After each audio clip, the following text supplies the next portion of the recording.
কোত আহা আহা আহা লক্ষ্মী আহা আহা লক্ষ্মী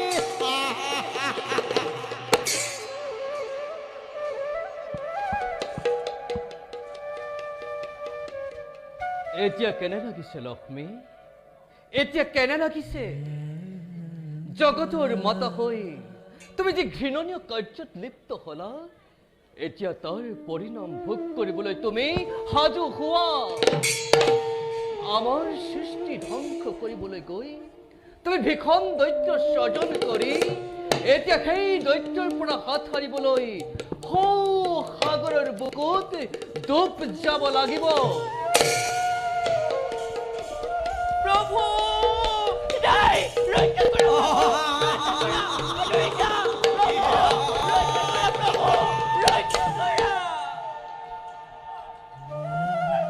মোক তুমি স্পৰ্শ নকৰিবা লক্ষ্মী। তোমাৰ পাপৰ প্ৰায়শ্চিত্ত হ'ব লাগিব। ক্ষমা কৰক প্ৰভু, অবলা নাৰী মই দুৰ্বল মুহূৰ্ততেনে নকৰিবলগীয়া কাম কৰি পেলালো। মোক উদ্ধাৰ কৰক প্ৰভু, দৈত্যৰ হাতৰ পৰা মোক ৰক্ষা কৰক। আজি সেই দৈত্যৰ হাতৰ পৰা তোমাক ৰক্ষা কৰিবৰ পৰা ক্ষমতা আমাৰ যে নাই লক্ষ্মী। দৈত্যৰ আগত আমাৰ এই সুদৰ্শন চক্ৰ, লক্ষ্মী, আমাৰ এই সুদৰ্শন চক্ৰ আজি সাধাৰণ অস্ত্ৰত পৰিণত হ'ল। সেইবাবে লক্ষ্মী তুমি সেই দৈত্যৰ পত্নীত্ব গ্ৰহণ কৰাৰ বাহিৰে অন্য উপায় তোমাৰ একোৱেই নাই। আপুনিও আজি কৰিলে উচ্চাৰণ নাই লক্ষ্মী, মই শংকা নাই লক্ষ্মী, মই শংকা নাই।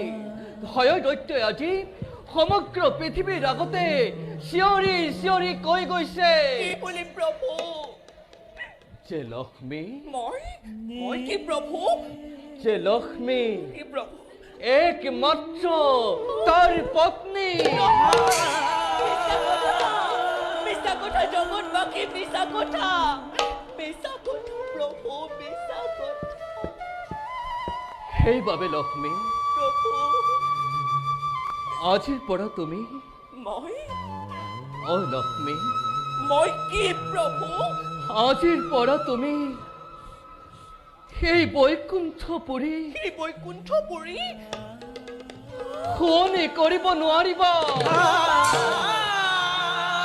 তোমাৰ কাৰণে লক্ষ্মী, মোৰ কাৰণে লক্ষ্মী, তোমাৰ কাৰণে, প্ৰভু,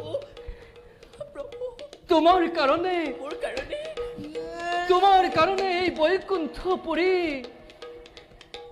চিৰদিনৰ বাবে ৰুদ্ধ হৈ গ'ল।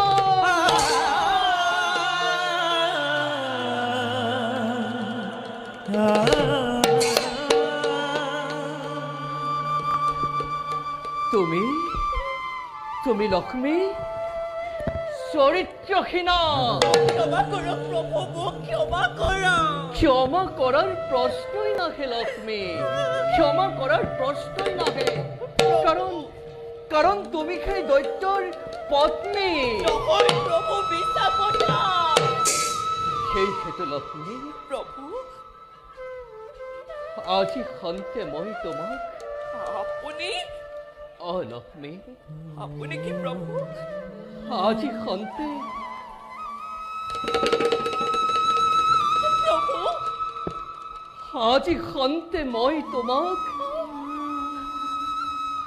আজি সন্তে মই তোমাক পৰিত্যাগ কৰিলোঁ।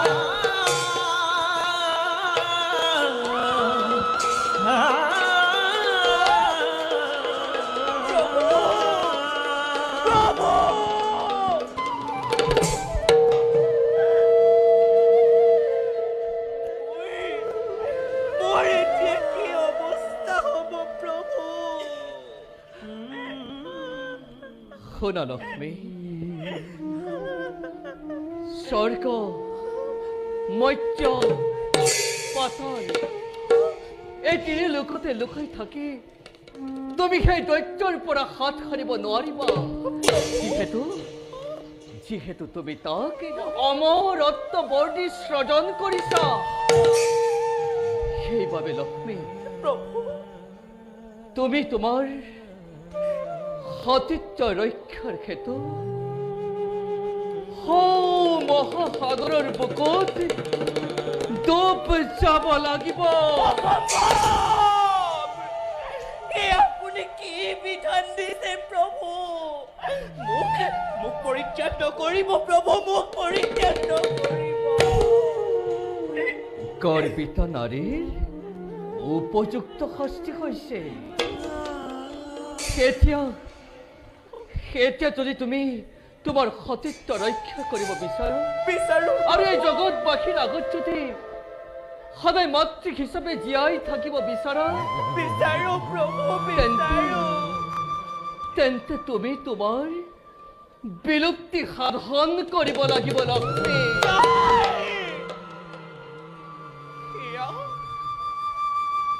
আপুনি কেনে বিধান দিছে?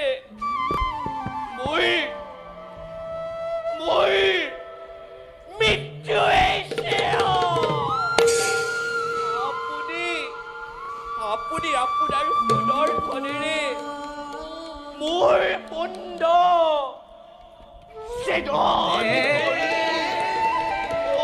মহাসাগৰত পেলাই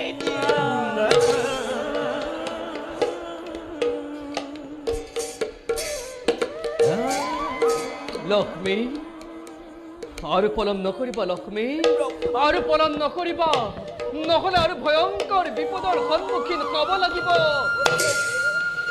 আৰু শুনা, যাক তুমি অবলা বুদ্ধিহীনা নাৰী বুলি সেউজ্ঞান কৰিছিলা, সেই সৰস্বতী আজি তোমাৰ এনেকুৱা বিলাই কৰিলে। যথা ধৰ্ম তথা জয়। তিনি কল্প ধৰি লক্ষ্মী, তিনি কল্প ধৰি তুমি সাগৰৰ বুকুত অদৃশ্য হৈ থাকিব লাগিব। সময়ত আমি তোমাক উদ্ধাৰ কৰিম লক্ষ্মী, আমি তোমাক উদ্ধাৰ কৰিম।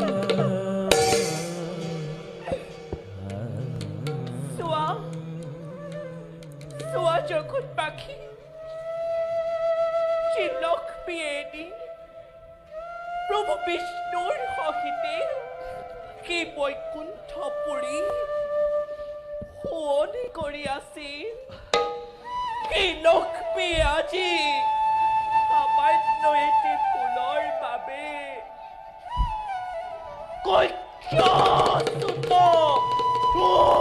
কেতুৰ দৰে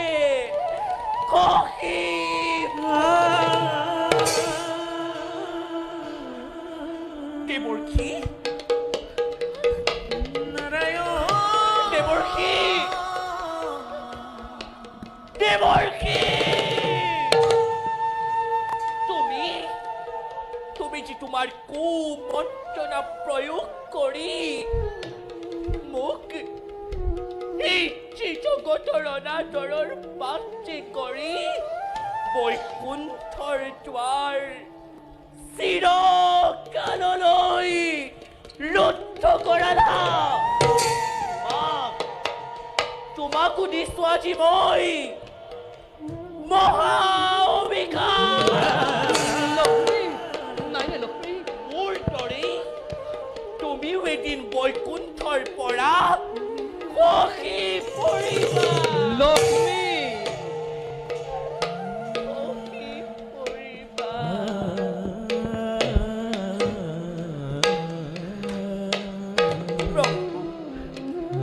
যোৱাৰ আগতে এটি কথা কৈ যাওঁ মই। লক্ষ্মী, হয় দৈত্য অমৰ নহয়, সি কেৱল একে আকৃতিৰ প্ৰাণীৰ হাততহে মৃত্যু হ'ব। প্ৰভু জন্মে জন্মান্তৰে যেন মই আপোনাকে স্বামী ৰূপে পাওঁ অন্তিম সেৱা মোৰ গ্ৰহণ কৰা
অন্ধকাৰ দেখিছো লক্ষ্মী মই আপোনাক নেদেখা হৈ পৰিছো প্ৰভু আপোনাক মই নেদেখা হৈ পৰিছো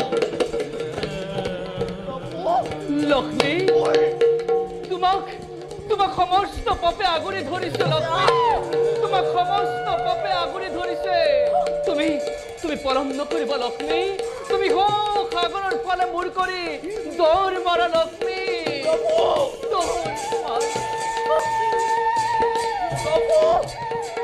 বিদায় বিদায় মোক যেন উদ্ধাৰ কৰিবলৈ নাপাহৰে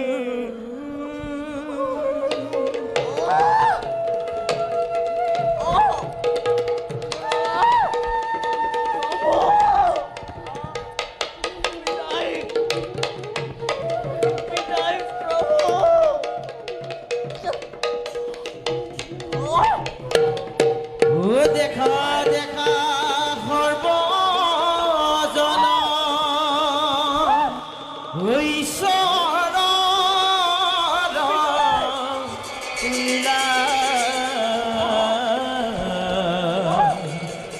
এই বুলি লক্ষ্মী দেৱী সাগৰে ডুবিলা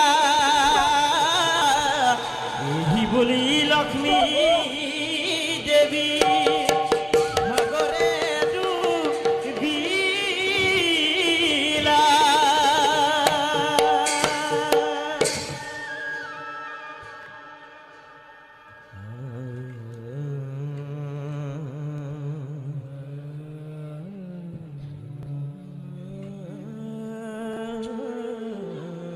জ্যোতি লক্ষ্মী তাতেই বিষ্ণু থাকে এই বৈকুণ্ঠপুৰী শোনে কৰিব লাগিছিল কিন্তু কিন্তু ভাগ্যৰ কি যে বিড়ম্বনা আজি তোমাক হেৰুৱাই মই যে কিমান কষ্ট পাইছো মই তোমাক বুজাই ক'ব নোৱাৰিম লক্ষ্মী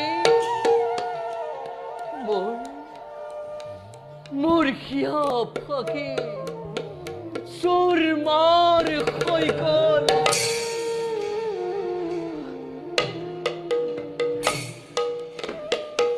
দেখা দেখা সৰ্বজন ঈশ্বৰৰ লীলা সত্য ৰক্ষা হেতু দেৱী সাগৰে ডুবিলা মন দুখে নাৰায়ণ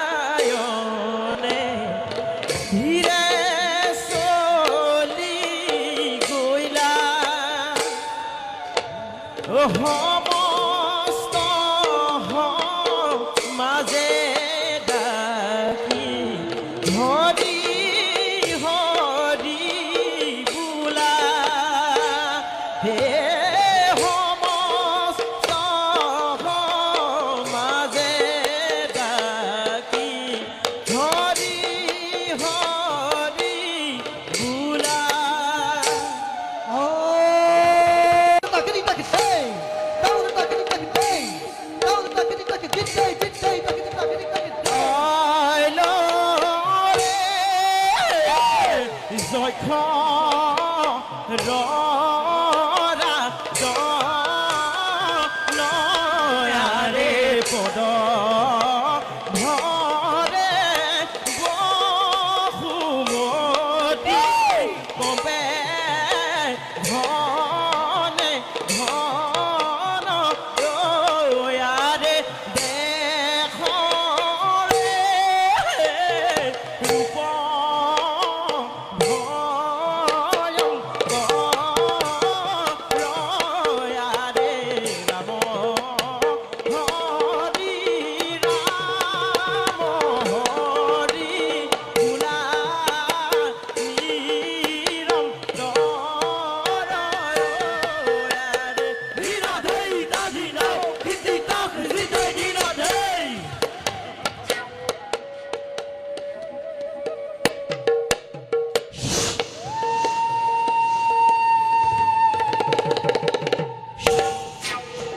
Hotidoi! Ha ha!